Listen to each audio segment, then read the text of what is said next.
Hi, this is Ian Lloyd from ProCubeServices.com, and welcome to another in the series of tutorials on how to research property on the internet. Um, what I want to do here is introduce the tracking spreadsheet that we use to capture information on a particular property opportunity. I'll go through each of the different sections, and then I'll spend a little bit of time on property for sale in this particular video, and I'll then cover the other sections in separate videos. The information we've gathered in this particular sheet, we've obtained this information from Zoopla using a particular marketing technique, which I'll go into on a previous, or I've gone into in a previous video. So just talking about each of these different sections. So columns B to I, looking at the specifics of the property, so the address, the type, whether it's detached, semi-detached, etc. What is it on the market for? What price? How many bedrooms? How long it's been on the market and its price history. This is really useful in terms of trying to understand how motivated the seller might be. And then we've got some contact details for the agent, so that when we find a property that we are interested in, then we know who to speak to. This does depend on the marketing technique. It may be that we've done a direct to vendor, direct to seller, in which case we may not have agent information. Original purchase information tells us what the current owner paid for the property and when. Again, this is important in trying to understand whether they paid more than they currently trying to sell it for, i.e. they're in negative equity, or it might show that they bought it for very little, so they may not have a mortgage, and therefore may be in a different situation when it comes to selling. Following this, we got a couple of sections on comparables. So we're looking here at finding properties close to the one that we're investigating and researching that have sold, hopefully, ideally in the near past. Obviously, the longer in the past that they sold, the less relevant the data is going to be. So ideally, we're looking for something within a couple of streets of a similar type, i.e. size and number of bedrooms, in order to give us an idea of comparables and how the property up for sale compares to what's sold previously. And similarly, we're also looking for ones which are currently up for sale. Similarly, we're looking for ones ideally close by, and how long they've been on the market, which then would tell us whether things are selling quickly or slowly. Depending on the price, we may then also look and try and understand why the price might be different. It might be needs lots of renovating, or some other reasons. And then the final section really is around the owner details, where depending on our marketing approach, we might have the owner details, which is obviously desirable in order to have a conversation direct with the vendor. So if we look at a particular example, if we look at this one in Astragunlais, we can see the link to Zoopla where we found the information. If I go there, which I opened up earlier, now we can see this is the top property that's for sale. It's a 3-bed cottage in Oddfellow Street in Astragunlais, and it's on the market for 117,000. So we can go back here. It's already identified as a terrace, and we can put 117,000 as the asking price. It's a 3-bed, as said in the description, so that's fine. How long has it been on the market? So again, we can tell that from this advert. And there's various ways we can do that, and we'll look at another technique a little bit later. But we can see in this listing history that it was first listed on the 24th of February 2017. We are now at 26th of June 2017, so we know that it's been on the market for 4 months. So we can put 4 months in there. Again, if it's been on the market for 6 months, 10 months, 12 months, it gives an indication of how motivated the seller may be, or whether they just cannot sell for a lower price. So we may need to approach them in a slightly different way.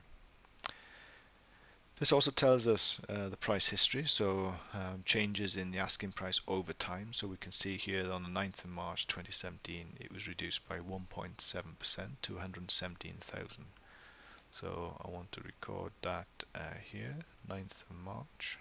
So 9th of March 2017.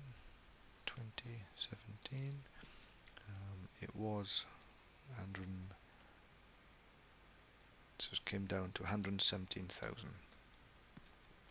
Over time, like this example here, you may get various changes in the price up and down as it reflects the current supply and demand at that point in time.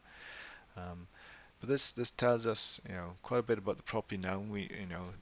So we know obviously it's addressed what it's like. We know it's on the market for 117,000. We know it's been there for 4 months, and we know that it's gone through a price reduction. Therefore, it may, the current owner may be motivated to sell. We know that we can go to the agent to pick up some details around that. Now, if we go into Firefox for a second, just click up Firefox. In Firefox and via Rightmove, there is an add-on to Rightmove called Property B, which allows us to again to see some historical information on the sale of a property. So if we go to buy property for sale, and we go SA91LH, which I think is the postcode of the particular property. Should always try and include sold subject to contract, just in case there's an offer on the property. A lot of properties do fall through in the sales process, so you shouldn't overlook them just because they sold subject to contract. So this again is property viewed from Rightmove, and we can see here that it changed price. The date here is different, so what we have to bear in mind is not an exact science. The different portals will pick up things in different times because they may not necessarily be on all the platforms at the same time. So the timings will change, and I would always go with the earliest if it's on multiple platforms. And the other thing to bear in mind is that properties do get taken off the market at certain points in order to then bring them back at a different price or at a different time to reflect a better demand time. So again, it's not an exact science. This gives a little bit of information. If we try and look at a different area where there's a bit more information, we'll perhaps see some better examples. So let's have a look in this area. Just wait for it all to load.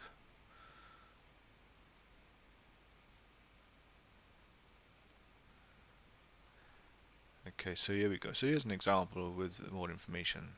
This is a good example. So it was first found for sale on the 8th of February 2016, so well over a year ago.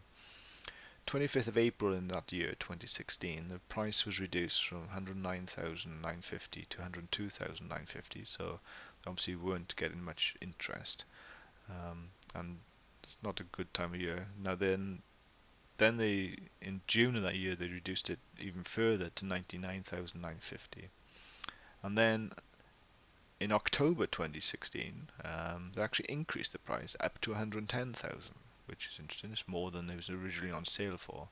Now, why would they have done this? A couple of things. One is that they've updated the description to indicate that it's actually tenanted, which does add a bit to the value to know that you've got income from day one. So that would have had one impact on it. And it may also reflect that the demand in the area is increased over the summer months leading up into October. So a couple of reasons. And then in March 2017, they've just made some changes to the description. They've changed either changed the agent or the agent's changed his name, one of the two, and they've changed the telephone number. So obviously it's still not selling, so you still have to question whether they got the price right. But it has been on the market for a long time. It is tenanted, which means that they perhaps is not as motivated as if it was empty. So there's various reasons that you can look at and try to understand the best way of approaching that particular opportunity. So again, so on here you potentially, for that one example, you'd have 3 or 4 entries showing that price change over time, so that we build up a picture of what the vendor seller is thinking in terms of that particular property. So that's what I want to cover now. I'll come through the other columns and sections in the next video, and I hope that is good for you for now. And this is Ian Lloyd from ProCubeServices.com.